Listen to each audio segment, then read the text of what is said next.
Serial killers. The definition of a serial killer is one who has killed on at least 3 separate and unrelated occasions and plans to kill again. It's rumored that there are at least 3,000 serial killers running around loose in the United States today. My name is Ron Barak, Dr. Ron Barak. I'm doing a study on serial killers. As part of that, I am recording a number of interviews with actual serial killers. Those interviews, as recorded, will be appended to my treatise. Today, we will begin with the first of my subjects. He is appearing here voluntarily, but we've changed his name to Charlie in order to help preserve his anonymity. In order to encourage Charlie to begin speaking, I asked him to tell us what caused him to first fixate on killing people. As you'll see, it took Charlie very little to be willing to talk about himself. So, Charlie, where would you like to start? I remember the first time I had the urge to kill someone. Not just anyone, mind you. I'm not capricious or uncouth. I'm just me. To be sure, my deadly urges weren't the first of my social anomalies. They were no doubt a natural and foreseeable evolution of my earlier irregularities.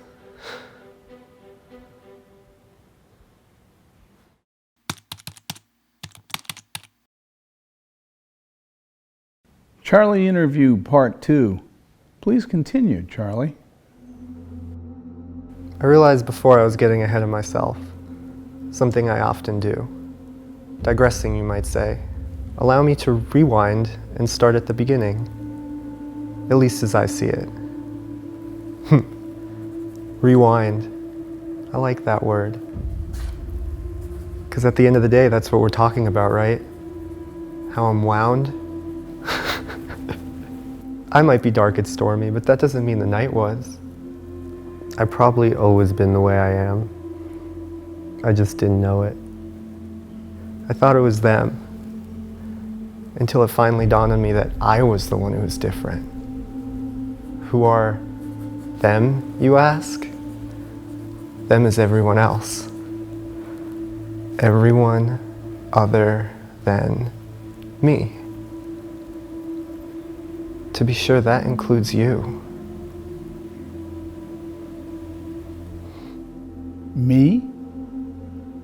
I don't know what I have to do with this. I don't know how you would feel, but I don't like the direction this interview is taking, seeming to turn from Charlie's historical victims to me.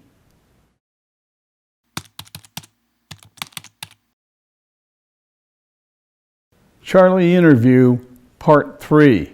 Can you please tell us some more, Charlie? Sure. It was me, Doc. To make things better, to fix things, I had to change me.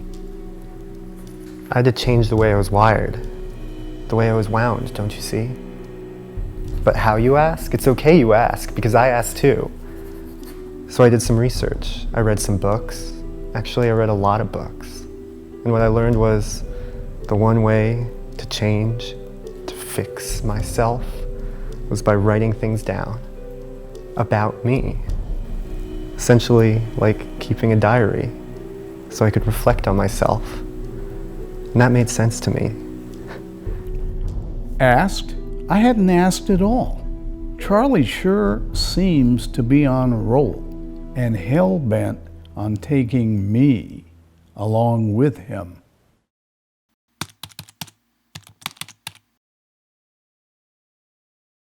Charlie interview, part 4. Please continue, Charlie. The plan was originally to write about me. But if writing would help, why stop at writing about myself? I'm not that interesting.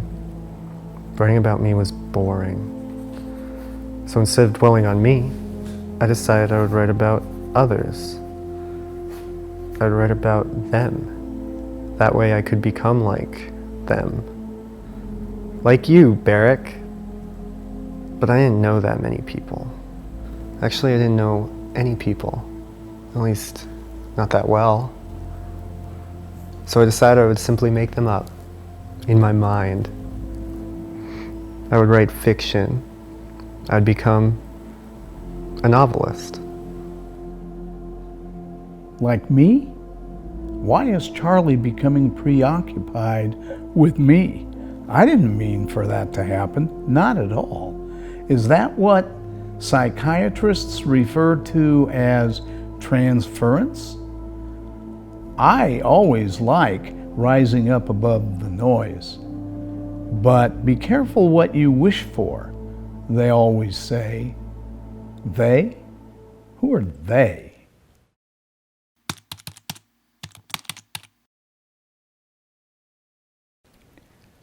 Charlie interview, part 5. You were saying, Charlie? So I began writing about others. Others I wanted to be like, others I wanted to like me. I thought I was going to make a difference. In me, for me. Don't you see? A huge difference. But it didn't. Not at all. Why? I don't know. You'd have to ask them. But you'd better not dally. Dally? Not dally. This was supposed to be about how people like Charlie think, not what they do. This was supposed to calm Charlie down, not get him agitated. What have I started? How am I going to stop this?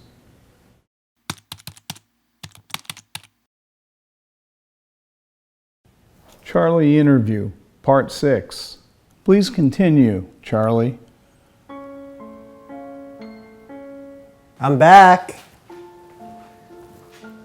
That made perfectly good sense to no one in particular, of course, because there's no one here besides me. There's never anyone here besides me. Who are you talking to? It's just you and me. What do we have in this bag, as if I don't already know? 1 orange, 1 watermelon, 3 vials of insulin, and 6 disposable syringes. I don't get it, Charlie. I don't see anything. What are these things you're describing? What are you planning to do with them?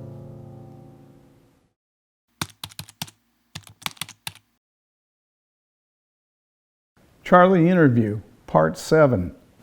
Where are you, Charlie? Charlie? It was just amazing. The vial and the syringes didn't require a doctor's prescription.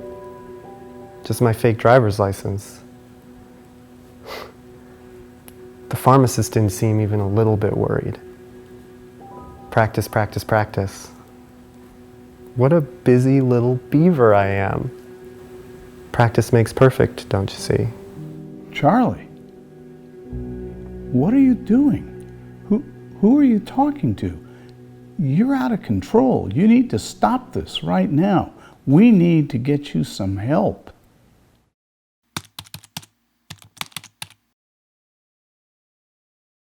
Charlie interview, part 8. I realize now what had started out as my project has somehow become Charlie's project. What are you doing, Charlie? What are you banging on? Business Center, special delivery package, marked urgent. Oh my God, he's totally out of control. He's completely lost it. I've got to get help before he hurts himself or me.